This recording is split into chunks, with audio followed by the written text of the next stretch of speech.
Hello welcome to Eagle Media Works. Shri Shirdi Sainatha Bhagavatam. Shri Sai బోధ రాధాకృష్ణ అయ్యి నిర్యాణం. రాధాకృష్ణ అయ్యి చివరి దినాల్లో ఆమె పరిస్థితి దుర్భరంగా మారింది. శ్రీ సాయి సంస్థానం నుంచి వచ్చే కొద్దిపాటి ఆహారం కూడా పంపడం మానివేశారు. ఒకరోజు ఎదురు చూస్తుంది. రెండో రోజుకు ఆమెకు అర్థమైంది, ఈ భూమి మీదకు తాను తెచ్చుకున్న ఆహారం అయిపోయిందని. ప్రతి మనిషి తాను తినే ప్రతి మెతుకు మీద ఆ దైవం, ఆ మనిషి యొక్క పేరు రాసి ఉంటాడని కబీర్ ఒక దోహాలో చెప్తాడు. ఆ మెతుకు అందని రోజు అతనికి ఈ భూమి మీద నూకలు చెల్లిపోయినట్లే అని. అలాగే రాధాకృష్ణ అయ్యి వచ్చిన కార్యం పూర్తయింది. ఇక ఆమెకు మోక్షం ప్రసాదించాలి. అందుకే శ్రీ సాయిబాబా ఆమెకు ఆహారం పంపడం ఆపివేశారు. షిరిడీలోని ప్రజలు కొందరు ఆమె మీద నిందలు మోపారు. చెడిపోయిన స్త్రీ అన్నారు. అందుకే శ్రీ బాబా ఆహారం కూడా పెట్టలేదని ప్రచారం చేశారు. రాధాకృష్ణ అయ్యి చెవిన ఈ ఆరోపణలు పడ్డా ఆమె వీటిని పట్టించుకోలేదు. విరక్తిగా నవ్వుకుంది.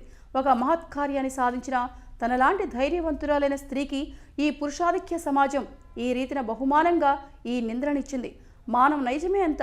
దురదృష్టం ఏమిటంటే శ్రీ సాయిబాబా భక్తులమని చెప్పుకునేవారు సైతం ఈ ప్రచారానికి పాల్పడటం. ఇక తన కర్తవ్యం తాను చేయదలుచుకున్నది. రాధాకృష్ణ అయ్యి తెల్లటి వస్త్రాన్ని ధరించింది. తాను షిరిడి వచ్చే ముందు తెచ్చుకున్న పండరీనాథుని విగ్రహాన్ని పీట మీద పెట్టింది. పూలమాల వేసింది. పక్కనే శ్రీ సాయి మహారాజ్ చిత్రపటాన్ని ఉంచింది.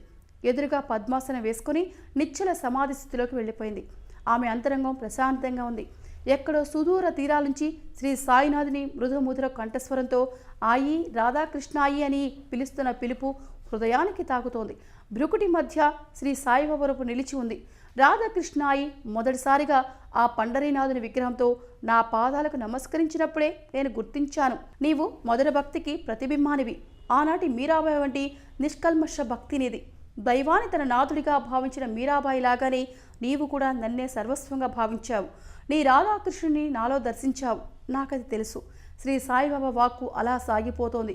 కానీ ఇటువంటి మధుర భక్తిని నాలాంటి ఫకీరు ప్రోత్సహించకూడదు. అవధూత సంప్రదాయానికి ఇది పూర్తిగా విరుద్ధం.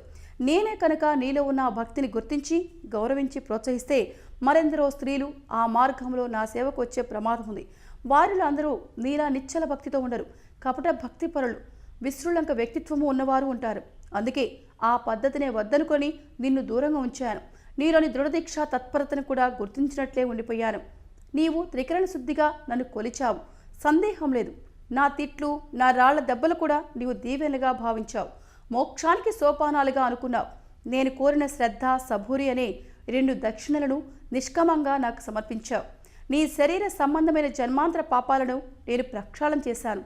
నేను నా నామము ఈ భూమి మీద ఉన్నంతకాలము నాకు జరగబోయే ప్రతి హారతి ఉత్సవాలలో నీవు కూడా అంతర్లీనమై ఉంటావు. షిరిడీలో నా నివాస మందిరంలో అణువులోనూ నీవు ఉంటావు. రాధాకృష్ణ అయ్యి నీవు వచ్చిన కార్యం సఫలమైంది. నీకు అపార శాంతి కలుగుతోంది. ఆ పరబ్రహ్మలో నీవు లీనమవుతావు. శ్రీ సాయినాథుని వాక్ప్రవాహం ఆగిపోయింది. రాధాకృష్ణ అయ్యి హృదయంలో శాంతి సాగరాలు వెల్లువలై ప్రవహించాయి. ధన్యురాలిని సాయి మహారాజ్, నీ అంతరంగంలో నాకు చోటిచ్చావు. అదే చాలు. సచ్చిదానంద సద్గురు సాయి మహారాజ్కి జై అనుకుంది. మరుక్షణమే ఆమె శరీరం కొద్దిగా పక్కకొరిగింది. ఆమె ప్రాణం అనంత వాయువుల్లో కలిసిపోయింది. ఒకనొక వెలుగు రేఖ ఆకాశంలో మెరుపులా మెరిసి మసీదుపై నుండి ఆకాశంలో కలిసిపోయింది. ఆ సమయంలో శ్రీ సాయిబాబా మసీదులోనే కూర్చొని ఉన్నారు. ఇతర భక్తులు ఉన్నారు. ఈ అకాల మెరుపేమిటో ఎవ్వరికీ అర్థం కాలేదు. శ్రీ సాయిబాబా మాత్రం ఒక్క క్షణం కళ్ళు మూసుకొని తన హృదయంపై కుడి చేయి పెట్టుకుని ఏదో గొణుగుతున్నట్లు చిన్నగా తనలో తాను మాట్లాడుకున్నారు. చూస్తున్న భక్తులకి ఇది కూడా అర్థం కాలేదు. శ్రీ సాయిబాబా తన గురుశక్తితో రాధాకృష్ణ అయ్యి అనబడే అపూర్వ స్త్రీమూర్తి ఆత్మను ఊర్ధ్వలోకాలకు చేర్చారు.